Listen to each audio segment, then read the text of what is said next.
It's 8 o'clock. This is the UK Tonight. I'm Greg Milam. One of the country's best-known DJs and presenters, Steve Wright, has died at the age of 69. The broadcaster hosted some of the BBC's most iconic shows on radio and TV for more than 40 years. Coming up, I'll speak to Steve's co-presenter for more than 2 decades, Janie Lee Grace. Also tonight, the rise and fall of a high street trailblazer as the Body Shop enters administration, putting 2,000 jobs at risk. Sir Keir Starmer under pressure as Labour suspends a parliamentary candidate after new claims of anti-Semitism in the party. And how on earth did you guys get all of us women in one room together? We'll find out exactly how British Vogue got 40 of the world's most famous women into a room together for Edward Enninful's last edition. All that to come and much more on the UK Tonight.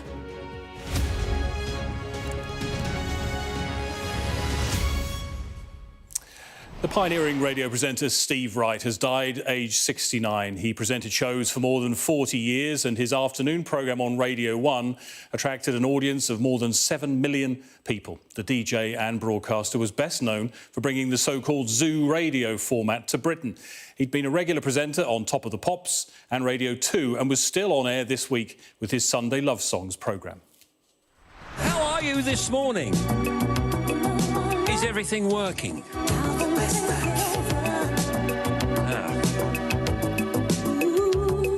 It's a normal programme today and also our pre-Valentine's edition, so it's sort of Valentine's Day here on Love Songs. May we have your full attention, please? Do whatever you need to do, breakfast or chores or sleep or tidying or cuddles. Well, shortly after the news broke, colleagues at BBC Radio 2 shared their tributes, including Sarah Cox, whose programme was on air at the time. It's really hard to know what to say about the news of Steve Wright's passing, except we are all absolutely devastated and shocked and blindsided by this news. Steve was an extraordinary broadcaster, a really, really kind person. He was witty, he was warm, and he was a huge, huge part of the Radio 2 family. And I know my fellow DJs will all be absolutely shattered too.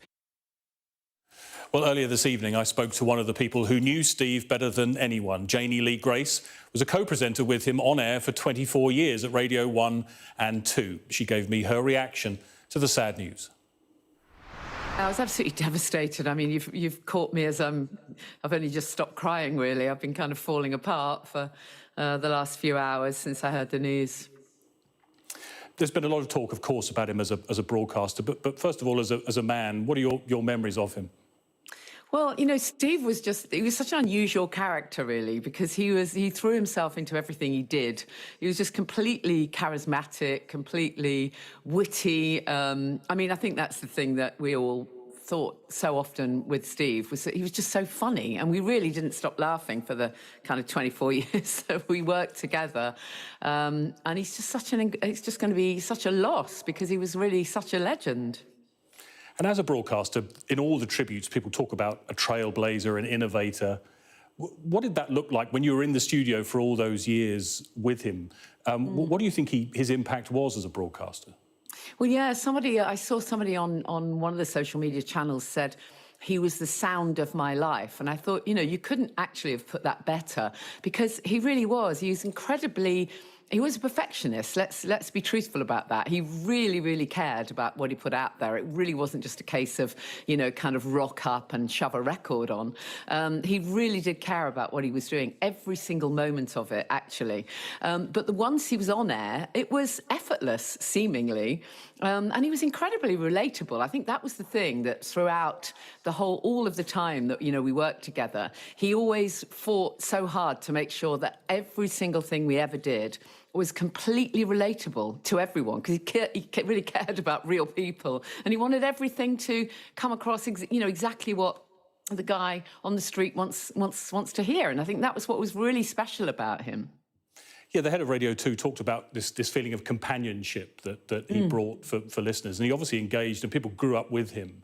What do you think that was? Was that just his personality, or did it take the work to be that person to so many people listening? Well, I think it's a combination. I think he is genuinely, always was a funny guy, really friendly, very relatable, absolutely loved people. He was naturally really curious. I mean, totally curious. I always remember that sometimes we'd have guests come in and they would bring, experts or celebrities or whatever, and sometimes they would bring, I don't know, their sister or their dad, and Steve would give their the other people every bit as much attention as he gave his guest. He really cared about people. But in addition to that, he put the work in. I mean, you can't deny that he was one of a kind in terms of honing his craft. The stuff that you got to hear on the radio had been literally hours and hours, if not days, in the planning. The talk of Zoo Radio and bringing that to the UK, and you were part of that team. Inside the studio with all of that going on, what was it like? Oh, it was fantastic fun. I mean, I sometimes wish that you could have heard the stuff that wasn't broadcast, because that was where the real fun happened. Because he was very witty and very funny, and we had so many fantastic times. And it was a fantastic atmosphere. It really was. It was not like work. Let's put it that way. And there were politicians, celebrities, as you say, in the studio. What do you think that idea of that approach to radio meant to listeners, to hear what they were hearing coming from all of you?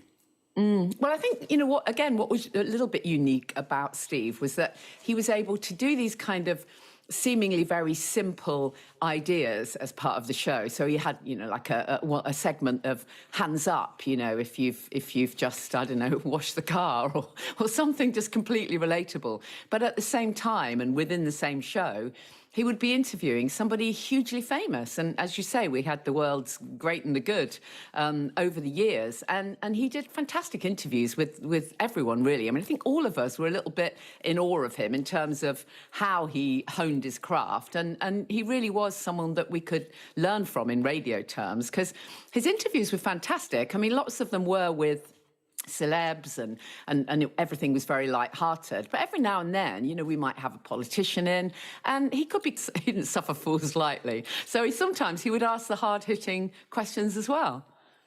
That journey, I guess, from Radio 1 through Radio 2, there are lots of people all over the country tonight who grew up with him, whose lives mirrored his life on that journey. What tonight do you think your memory will be on behalf of all of those people who loved his shows so much? Yeah, I mean, I think it's too early for me to say that. I still feel a little bit in shock. But I think, as I said at the beginning, that woman really summed it up when she said he was the sound of my life. And I think that's going to be the case for so many people. He really has been part of everyone's life for so long. I mean, when our show ended in 22, that was absolutely heartbreaking for so many people, because they weren't going to get to hear him every day. And now they don't get to hear him on love songs either. And it really is, it's really heartbreaking. Well, on a difficult day, Janie Lee Grace, thanks very much for taking the time to pay tribute to Steve Wright. Thank you. Now to the rise and fall of The Body Shop. Once a trailblazer in the cosmetics industry, the UK arm of the store has now gone into administration, putting 2,000 jobs at risk. The retailer has more than 200 shops across the UK, with as many as half of those at risk of closure. Sky's Amelia Harper reports. Behind these glass windows is a brand that once had the secret to high street cosmetic success. Fiercely ethical at its heart, refill, reuse, recycle was just one of the Body Shop's green credentials. But after almost 5 decades, its 200 shops could close. I just feel like more shops need to be cruelty-free and animal testing-free, and they're really passionate about that. It's quite sad news. My daughter's a keen shopper, as my wife. So it's sad to see Body Shop, which has been a sort of household name for, I don't know, as long as I remember now. I think overall on the high street it will be a missed shop by many people, and it does have a lot of good products. Founded in 1976 by environmental campaigners Anita Roddick and her husband Gordon, the brand exploded from a single shop in Brighton, here reaching New York. Its ethical products and stance against animal testing a unique selling point. It became a brand that everyone wanted, particularly women and girls. But the problems started to set in, and now a large portion of their 2,500 employees risk losing their jobs. Bought in November by private equity firm Aurelius for £207 million, it struggled to be competitive. I think the brand itself went through huge changes when it was sold to L'Oreal, and I think a lot of the traditional Body Shop customers who really enjoyed some of its independent values perhaps felt those might change and evolve, and we did see restructuring and change. And there's more of that to come as the brand tries to stay afloat. Once a company with green values at its heart, it now finds itself deep in the red. Amelia Harper, Sky News. Well, let's bring in Diane Whirl, Head of Retail Analysis Group Rendell Intelligence and Insights. Diane, thanks for coming in. My pleasure. Such an iconic brand. What's gone wrong? Well, there's a whole host of factors. Competition is a big one. When Body Shop was founded in the 70s, they were really the only ethical and sustainable brand out there. And, of course, a whole host of brands are now ethical and sustainable. And they haven't really moved on since then, and other competitors have come in. And also their business model, a lot of it was around franchising. Also, of course, franchisees will buy a model, and it's very hard to innovate when you're franchising because your franchisees can't afford to make those changes that you need when you innovate. So there's a whole host of issues that have come to play, really, around Body Shop. The statement today talked about revitalising the brand, this ambition to obviously keep it alive. There are jobs at stake here. What's your reading of what's likely to happen? Well, inevitably, I think there's going to be stores closures because they have a lot of stores. They've got 250 stores, and they will inevitably, some of those will close. It's likely to go more online as an online brand. So I think it certainly will still exist. There will have to be some more innovation. They'll have to put more effort into innovating the brand and bringing that forward to compete with other brands out there, because there are so many now that are in that space, from supermarket level brands right up to higher end brands. So they've got quite a lot of work to do around that. So there'll be some store closures inevitably, I'm afraid, and that will mean some redundancies. And it's a story we keep hearing, isn't it? I mean, it's Body Shop now. We hear this so much. What is this telling us, if we need to be told any more about what's happening to the high street? Well, I think it's about retail, really, and retail is evolving. We've seen the greatest change in the way that we deliver retail in the last decade than we ever have before. The whole blend between online and store is becoming so established, and that means that's really creating change within the retail environment, and retailers need to respond to that. And unfortunately, a lot of retailers don't respond quick enough and don't see that charge coming over the hill. And so really it's about the evolution of retail rather than the demise of the high street per se. And yes, there will be probably fewer stores, but those stores in high streets that will survive will probably do very well. But how do you survive? What is the answer to thriving with everything you mentioned there about what's changing? It's really about keeping track of your customer, and I think that's where Body Shop has really failed. I mean, I was a Body Shop customer in my youth, but you speak to younger people today and they just don't go to Body Shop as much, or very little, or at all. They go to other brands, and they need to then make sure that they're constantly revitalising their customer base to make sure that they can carry on in the future. It's not enough to rely on me because I don't shop there enough, and there are plenty of more like me who used to shop there and don't now. So it is all about customers and understanding what your customers want and keeping abreast of those requirements. I guess that's the scary thing, isn't it? That if something so iconic that still strikes a chord with so many people gets into trouble like this, is anyone really safe from this kind of fate? No, they're not. Retailers really have to keep on top of it. They have to keep reinvigorating, re-energising, making sure their brand is current, making sure their shopping environment is up to the minute, all of those issues. So you can't rest on your laurels when you have a strong brand because it's a movable feast. Someone's always coming up behind you with another brand that will be just as strong. So you really have to keep moving forward. Otherwise, you stagnate and move backwards, which is exactly what's happened to Body Shop. Well, we'll see what happens, Diane. Well, thanks very much for coming in and giving us your thoughts. Now, Labour has suspended a parliamentary candidate over new claims of anti-Semitism. It follows reports by the Guido Fawkes website that Graham Jones repeatedly referred to Israel with the F word and said Britons who fight for the Israel Defence Forces should be locked up. That comes after Sir Keir Starmer was forced to defend his decision to initially stand by Rochdale by-election candidate Azhar Ali, who claimed Israel allowed the October attack by Hamas. Our political correspondent Serena Barker-Singh has more. 1 year ago, a speech to the party and a promise. Anti-Semitism isn't evil, and no political party that cultivates it deserves to hold power. But an old issue causing new problems for Keir Starmer.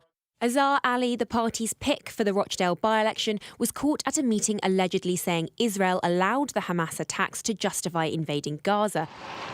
A day later, throwing the Rochdale race into even more turmoil, further anti-Semitic comments came to light, forcing Keir Starmer into suspending Azhar Ali, Labour withdrawing all support for his campaign. I took decisive action. It is a huge thing to withdraw support for a Labour candidate during the course of a by-election. It's a tough decision, a necessary decision. But when I say the Labour Party has changed under my leadership, I mean it. But how changed? So it's the week after I've lost the general election. I've come down to Parliament. The question again today, after another parliamentary candidate and former MP, Graham Jones, was suspended for comments at that same meeting, referring repeatedly to effing Israel. It's completely wrong. It shows that although Keir Starmer has claimed that he's changed the Labour Party, in fact he has not. I think the Labour Party have dealt with this very badly. How complaints are conducted within Labour has been scrutinised by the left of the party. I mean, it was obvious that the position that the party held over the weekend was going to be untenable. It just makes a zero tolerance line weak. It suggests it's zero tolerance for some and conditional tolerance for people in the leadership's faction. What some people are trying to do is turn this into a factional battle, which it isn't. It's about saying, look, I took over a Labour Party that was anti-Semitic, that was broken, and I think what Keir Starmer once again has decided to do is actually sacrifice Labour having a candidate at this by-election to make sure that that mission continues to be executed with an uncompromising, ruthless and clear-minded fashion. Lingering questions over how candidates who make inappropriate comments over Israel and Gaza can be selected in the first place. An issue firmly on voters' minds today in the Labour stronghold of Manchester Gorton. I mean, I'd never vote for the Conservatives, but also Labour. I mean, if Keir Starmer's approach to what's going on in Gaza is a similar one, I wouldn't vote for either of them. I don't think they can take a stronger stance, can you? Because if you look at the wider British public, they'll be like, we're struggling ourselves. So I think if they have taken a stance, that's good in itself. I do understand why Starmer is dithering about, but nevertheless, I mean, under these circumstances, he needs to stand up. Sir Keir Starmer out campaigning today is a reminder there's two by-elections ahead of Rochdale, key tests for the party and of his political judgment. Serena Barker-Singh, Sky News, Westminster. More than 50 years after her murder, detectives are to fly to the Caribbean in the hope of bringing Muriel Mackay's killer back to the UK to show them where her body is. Last week, the force viewed Sky News footage of Nizamuddin Hussain identifying the burial site to Muriel's family from his home in Trinidad. He's currently barred from returning to Britain, so it would take a Home Office ruling to allow him into the country to show them in person. Sky's crime correspondent Martin Brunt has the story. The killer and his victim's daughter. A bizarre meeting, but it's brought Diane Mackay closer to finding the remains of her murdered mother, Muriel. Nizamuddin Hussain was adamant Muriel died of a heart attack and he buried her body. 2 feet from the hedge, that's where the body is. The family showed our film to Scotland Yard detectives, and this was their conclusion. We have reviewed the Sky News footage. This is really helpful and definitely gives clarity as to the new location identified by Nizamuddin Hussain, which has not already been searched by police. Detectives will now fly to Trinidad themselves to speak to the killer. He will give the police everything they want. And I think the police want to be convinced not that he's telling the truth. I think they want to be convinced that they can bring him over to England. To the farm, and I think that's what their idea is now. Nizam Hussain was 22, his brother Arthur 12 years older, when they kidnapped Muriel. They were jailed for life. Muriel was married to Alec Mackay, a newspaper executive. The kidnappers mistook Muriel for Anna, then wife of Rupert Murdoch, who was Alec's boss. They held Muriel at a Hertfordshire farm and demanded £1 million ransom. Police searched the farm 2 years ago and found nothing. The family said they dug in the wrong place. Here was your fence along in the back. In Trinidad, the killer was shown computer-generated images of the farm as it was in 1969 to help him identify the burial site. And he talked about a hedge, so fence, hedge. There was well, when you see the pictures, I'll give you some. There's some hedgerow in the fence. So the cows were behind that fence. They came out the stable, and that was where all the animal droppings, where the ground was warmer, he said, and therefore it was easier for them to dig this trench. Muriel's relatives have campaigned tirelessly for a new excavation, and it now seems likely it will happen. Detectives have warned their search and forensics teams to get prepared. The current farm owner has told police he will let them dig again if they believe they have enough evidence to justify it. Martin Brunt, Sky News, Scotland Yard. Still to come on the UK tonight, find out how British Vogue got 40 of the world's most famous women into a room together for Edward Enninful's last edition. Also ahead, a daring rescue after an e-bike sets an East London flat ablaze. And why the Houthi attacks on Red Sea shipping could send the price of a cuppa sky high.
Welcome back. You're watching the UK Tonight, and here's what's coming up. We'll hear from the people facing deportation from the UK despite living here their entire lives, and how an interview on Sky News led to Liverpool Football Club making Sven-Göran Eriksson manager for one game. Let's take a look at some of the other stories making the news in the UK tonight. A man has gone on trial accused of murdering PC Sharon Bezhanevsky, who was shot and killed while responding to reports of a robbery in Bradford in 2005. The court heard today how the police officer was gunned down at almost point-blank range. Pirendita Khan is on trial after being extradited to the UK from Pakistan. He denies murder, robbery, 2 counts of possessing a firearm with intent to endanger life, and 2 counts of possessing a prohibited weapon. An artist claims he intends to destroy several masterpieces as part of a campaign against Julian Assange's extradition to the United States. Andrei Molodkin says he will damage or destroy 16 works of art inside a 29-ton safe using what he calls an extremely corrosive substance. Mr. Assange has been held in jail in England for almost 5 years and is wanted in the United States on charges of obtaining and disclosing top-secret information. A man has been rescued from a flat in East London after an e-bike caught fire. The London Fire Brigade says the resident clung to a window ledge as the flames spread through the property in Whitechapel. The man was safely rescued, along with another resident, and one woman was taken to hospital for smoke inhalation. One of the country's biggest supermarkets is warning of a possible tea shortage because of attacks on ships in the Red Sea. Sainsbury's says it's experiencing what it called supply issues with a nationwide shortage of black tea. Although tea is mainly produced in East Africa and Asia, shipments normally travel through the Red Sea, which has come under attack from Houthis based in Yemen. A man has been arrested on suspicion of drink driving after calling the police on himself. North Yorkshire Police said the man in his 50s called 999 just before midday on Monday. The force said he told them he was drink driving and doesn't know what he's doing after a weekend in the Knaresborough area. A breathalyzer test indicated he had 118 micrograms of alcohol per 100 milligrams of breath. The legal limit is 35. Now, after more than 6 years and 76 editions, Edward Enninful is ending his tenure as British Vogue's editor-in-chief. He does so in style, as you'd expect, with the most ambitious cover ever. Thank you. How on earth did you guys get all of us women in one room together? 40 people together to shoot the cover of Vogue, Edward. It's an insane concept. I still can't believe it happened. Well, for his final legendary issue, Enninful gathered 40 stars, all of whom have graced the cover during his reign at the publication. No mean feat in the world of PR, and a job that came down to the magazine's global bookings director, Rosie Vogel-Eads. I spoke to her earlier and started by asking her what her reaction was when Edward made that audacious request. My reaction, whenever Edward asks anything, is always, yes, let's see, and let's see what's possible. I didn't actually think it would really come together in the way that I did, if I'm really honest. But I said, great, that's a fantastic idea. Let's see what we can do. And then it just kind of took off from there. Well, it did, and you achieved it. I've seen it described as a military operation to make that happen. Just tell us a bit about how you get all of those people in the same room at the same time. Yeah, it was a lot like a military operation. We had an amazing team working on it. It wasn't just me. I had amazing colleagues also working on it. And Edward went out basically to all of these amazing women who had previously been on his covers during his tenure. And he wrote to them all personally, to ask them if they would take part. And, then the sort of the yeses started coming in, and we just started building it from there, starting with one day and then just saying to everyone, this is the date, you've got to be there. And then they came. Did anyone not come? Were there any no's?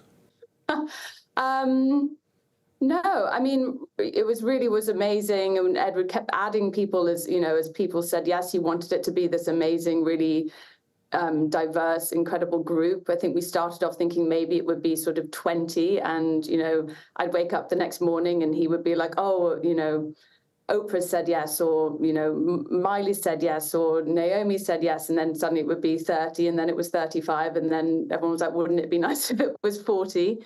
So, yeah, that's how it kind of grew incrementally.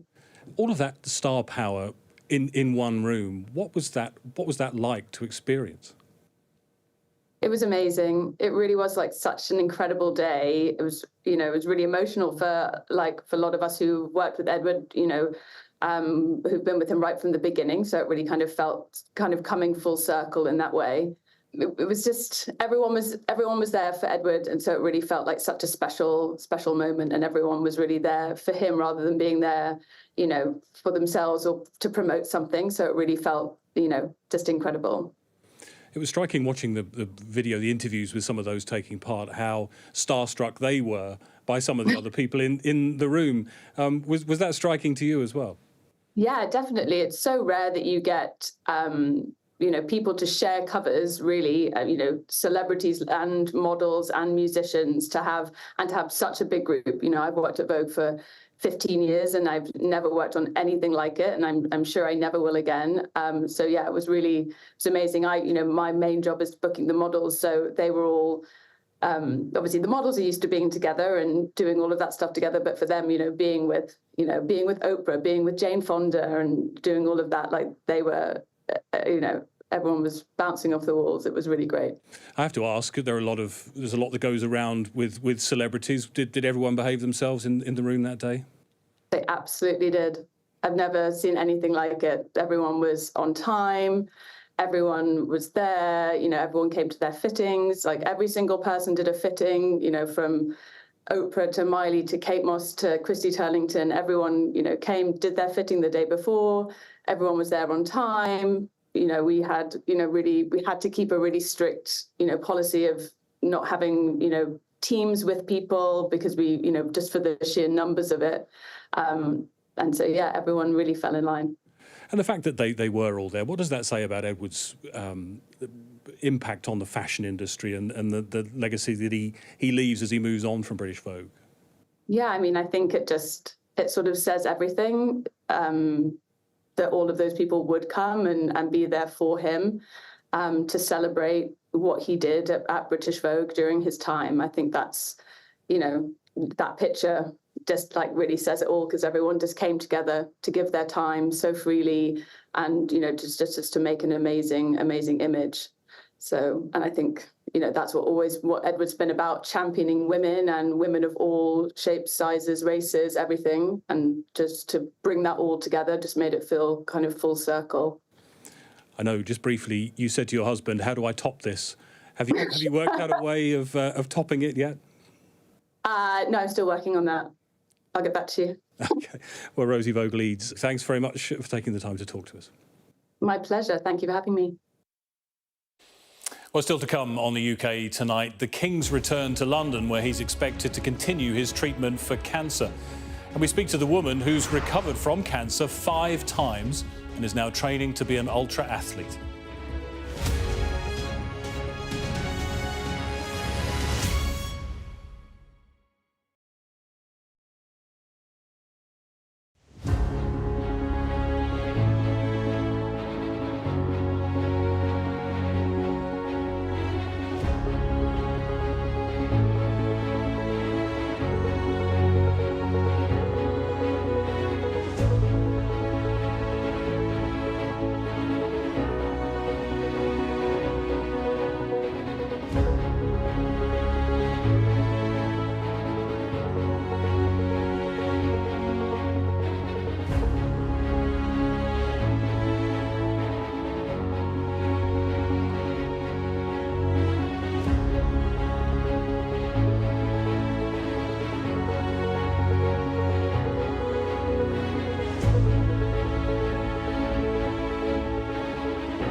Welcome back to the UK Tonight. The King has returned to central London, where he's expected to receive the next round of treatment for cancer.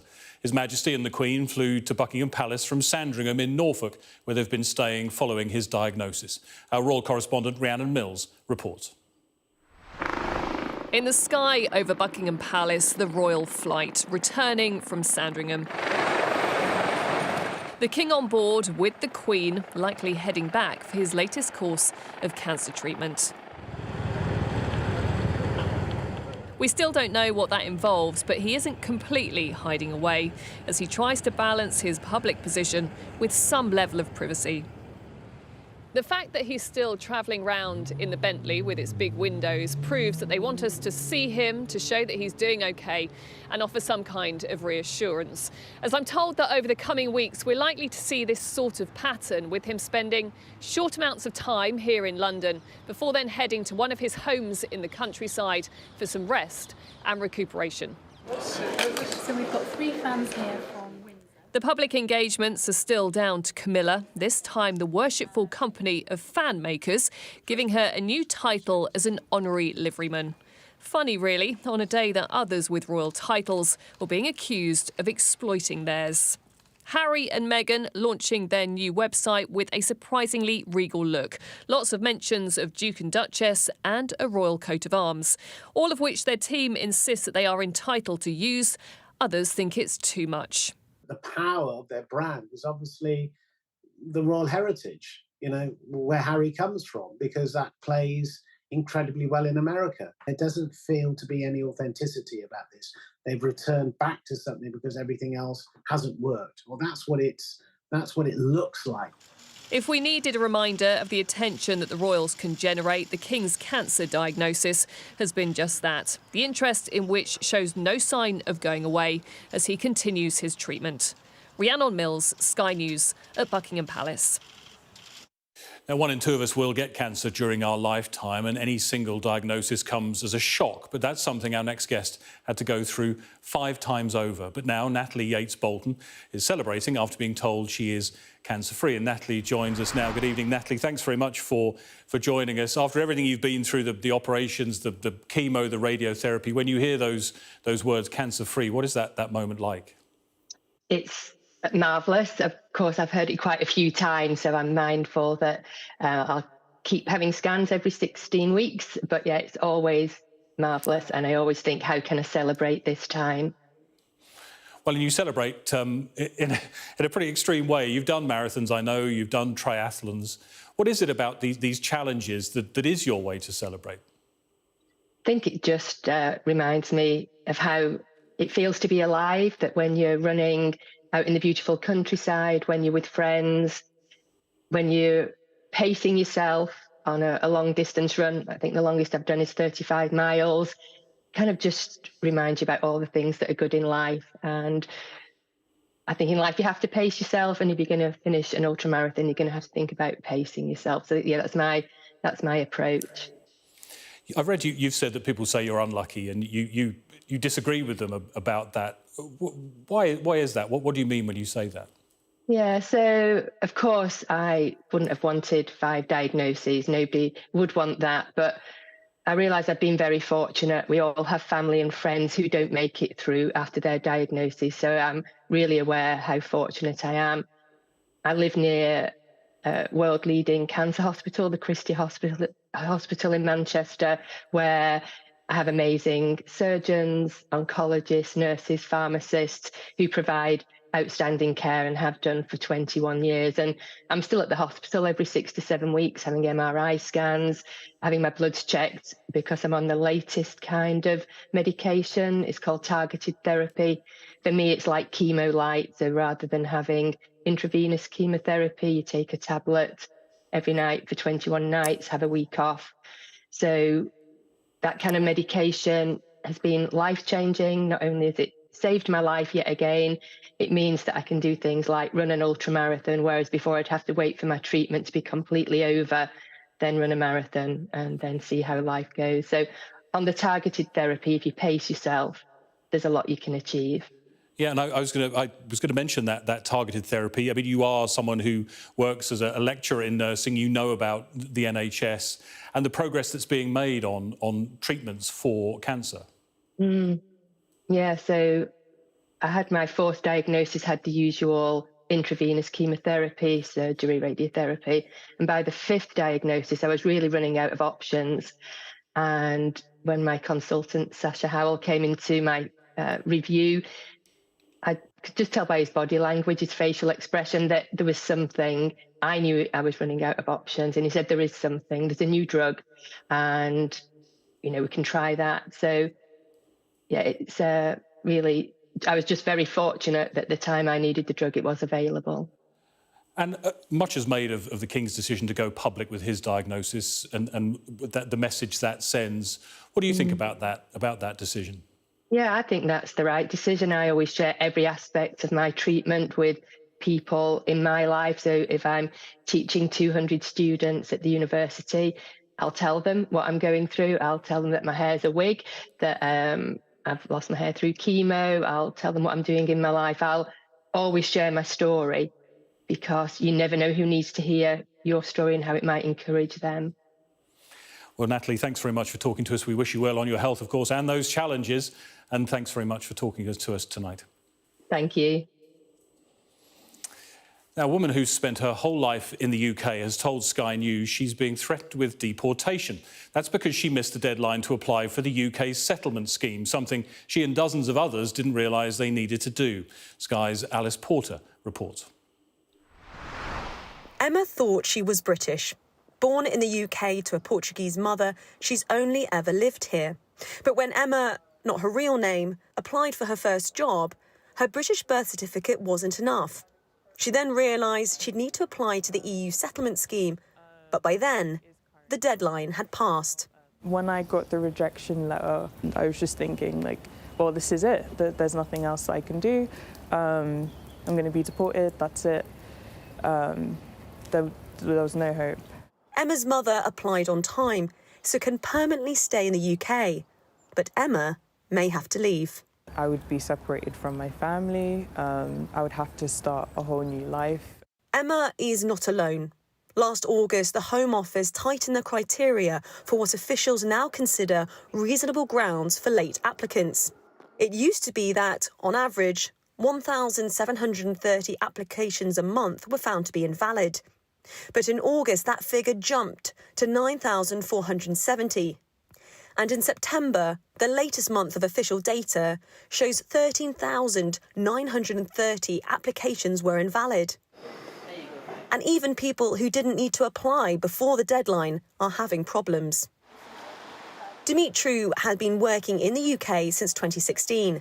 He applied for settled status and submitted bank statements as proof of residency. This is an email from the Home Office which says we are considering refusing your application because it's deemed that false documentation has been provided with your application. And loads of bank statements from HSBC, which is your bank, they're saying that this is false. I was treated like a criminal. I didn't expect as an official document to be considered false by the Home Office. Dimitru is being supported by an organisation which represents EU citizens in the UK. We've been seeing more and more people being accused of providing fake documents. One thing is clear, that power and privilege really play a huge, important role in people's ability to get justice, to secure their immigration status and to live with dignity in the UK. The Home Office says they continue to accept and consider late applications from those with reasonable grounds for their delay in applying. But for thousands of people who call Britain their home, their future remains uncertain. Alice Porter, Sky News. Well, coming up on the UK tonight, I've been swatting up in preparation for chatting with Manu Chima, the teenager preparing to sit 28 A-levels. And Sven's wish comes true. We'll tell you how the former England manager will be in the dugout at Anfield next month.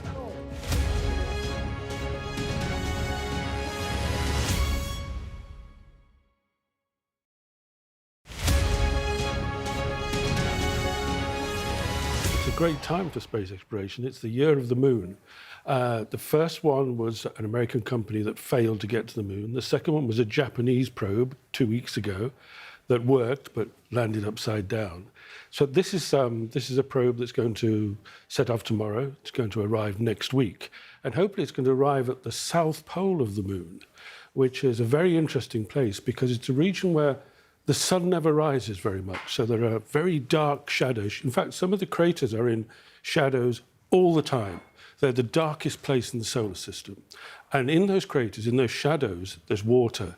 And this is part of the up-close prospecting for this water, because that's a valuable resource when people go to set up a base on the moon. It's a type of new space race in the sense that because of what Elon Musk did in opening up space to private companies and allowing people to launch at a reasonable cost, not only in the past because nations had to do this, now smaller companies can actually build a space probe like the one's going off tomorrow, and they can, if you like, put other people's payloads on it and fly payloads for NASA, for Europe, for anybody.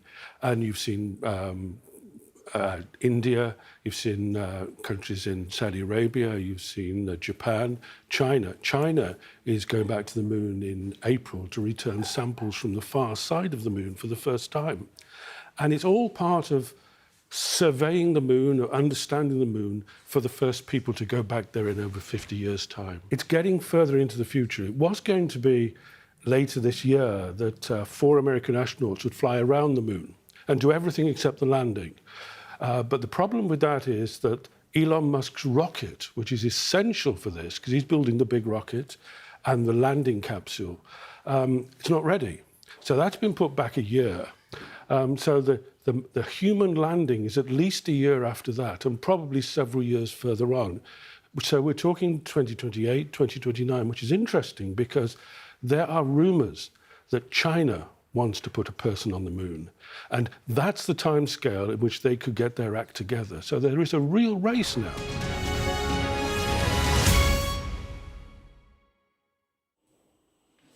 Welcome back to the UK Tonight. Coming up, we'll be speaking to the teen genius taking 28 A-levels, who has an IQ similar to that of Albert Einstein. But first, Chris is here with the sport. And I definitely don't have an IQ that big. I didn't want to say anything, but the story of the day concerning Sven-Göran Eriksson.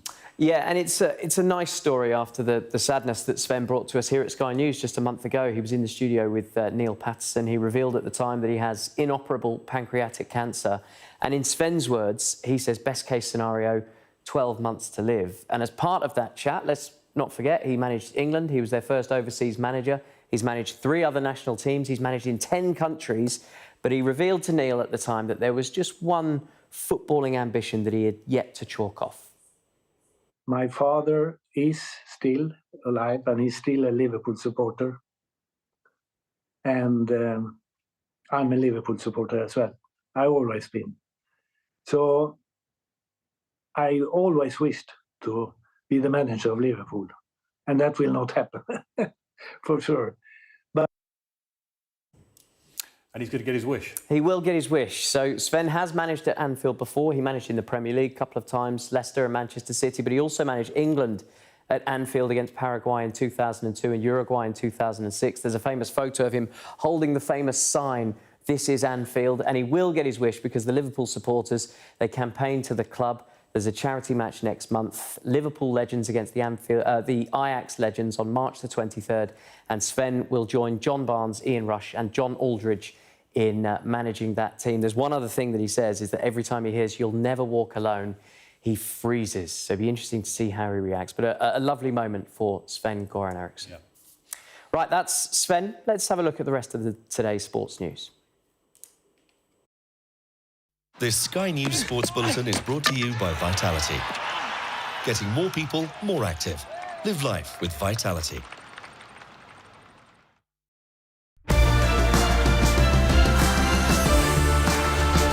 I'm Heather Fisher and I'm here today at the Stratford Olympic Park with Sky Sports News, reporting on literally everything street sports.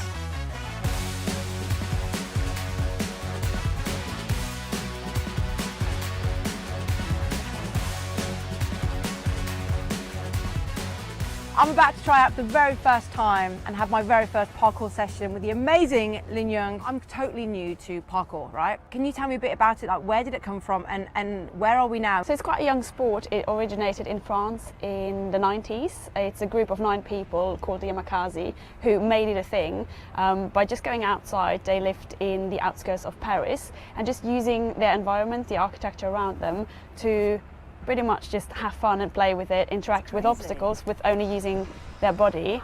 And then over the years it's become super popular, made its way over to England, where it was then called free running rather than parkour. It's not part of the Olympics yet? It's not, no. Could be a hopeful? I think we're still a little bit away from it to be ready for the Olympics, because I think we still have to work out a very fair way of judging, because it is a young sport. It's very informal, it's very subjective. Is it equal in terms of gender? Does it work in terms of weight category or age? No, so there's no categories other than men's and women's categories. Usually some competitions will put everyone together.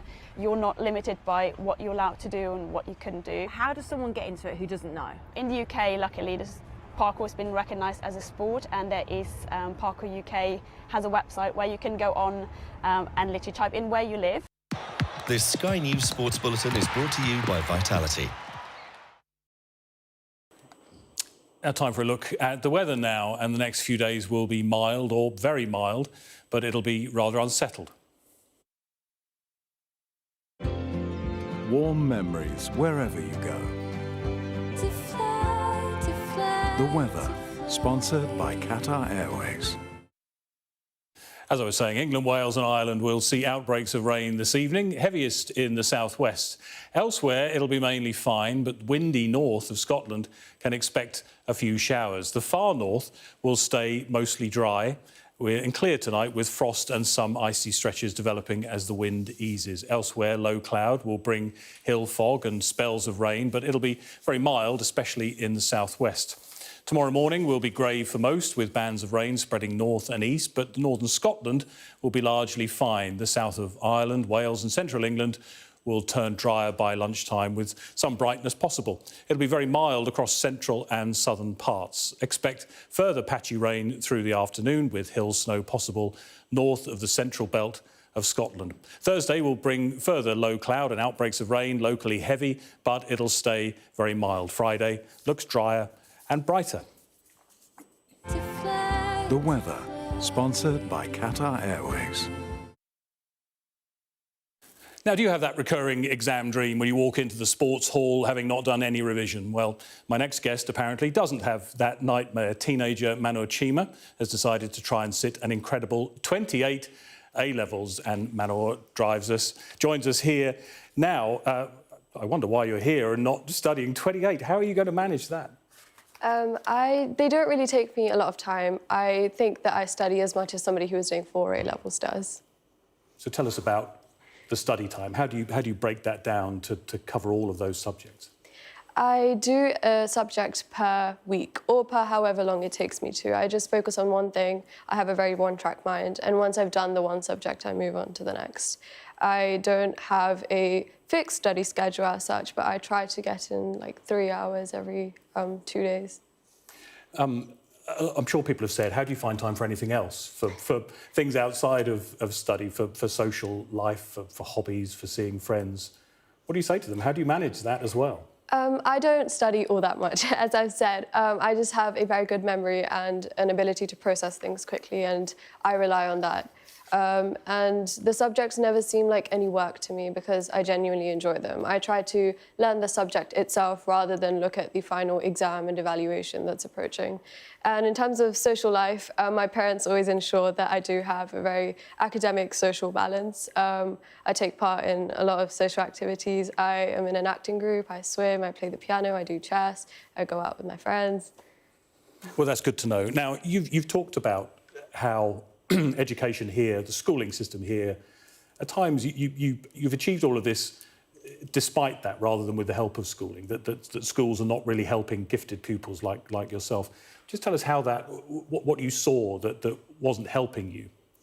I think that the school system, the education system, with all due respect and appreciation of the fact that it is underfunded and overstretched, it's a lot like an assembly line. It's built so that everybody somebody who's at the highest level of education and somebody who's at the lowest level of education will all be pulled to the same level, and it churns out everybody of the same kind.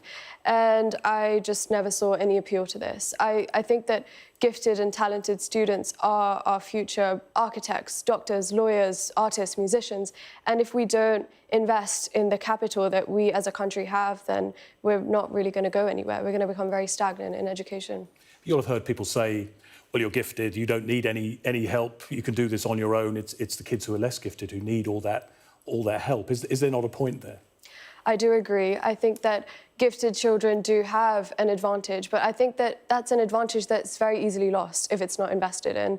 And I appreciate that children who are at the lower level of education and children who struggle with keeping up do need support. But at the same time, children who are at the higher level of education and have the ability to excel, if they're not given the opportunity to, then that's wasted talent. It's a complete shame. I know your interest, excuse me, your interest is in the brain, in neuroscience, in neurology. What do you want to do with all of this education that you'll get and all of these A-levels? What do you hope to do with your education when you leave it? Well, the education and the A-levels, they were never really for university or for collecting qualifications or trophy hunting or anything like that. I genuinely did them because I loved these subjects and I wanted to have a deep understanding.